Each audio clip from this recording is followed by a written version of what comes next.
யோகா பண்ணாதான் acupuncture work out ஆகும், இல்லைன்னா ஒர்க் அவுட் ஆகாது. அப்படி இல்லைன்னா அக்குபஞ்சர் பண்றவங்க கண்டிப்பா யோகா பண்ணாங்கன்னா அது வந்து கொஞ்சம் சீக்கிரமா ரிசல்ட் கிடைக்கும் அப்படின்லாம் சொல்றாங்க. கண்டிப்பா இல்லைங்க, அப்படி கிடையவே கிடையாது. ஓகே.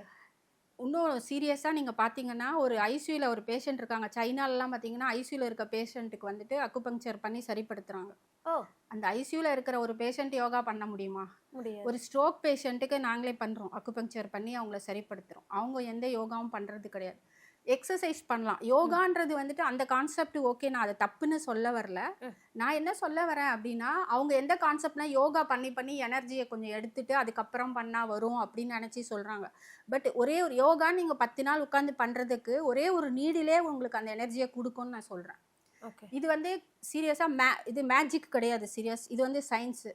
ஏன்னா யூகேல கூட இதை அக்செப்ட் பண்ணுறாங்க ஹாஸ்பிட்டல்ஸில். ஸோ அவங்க அனாவசியமாக அவங்க அலோவ் பண்ண மாட்டாங்க, எதையுமே உங்களுக்கே தெரியும். ஸோ அதை வந்து ஆராய்ச்சி பண்ணி அதில் வந்துட்டு சயின்ஸ் பேசிக்காக வச்சு கண்டிப்பாக இதில் வந்துட்டு ரிசல்ட் வருது, இது சயின்ஸ் பேஸ் தான் சொல்லிட்டு அக்செப்ட் பண்ணிட்டாங்க. யூகேல எந்த கண்ட்ரிக்கு போனீங்கனாலுமே வந்து அக்குபங்க்சருக்கு தனியாக இருக்குது. அவங்க வந்துட்டு கண்டிப்பாக அதை பண்ணிட்டு தான் இருக்காங்க.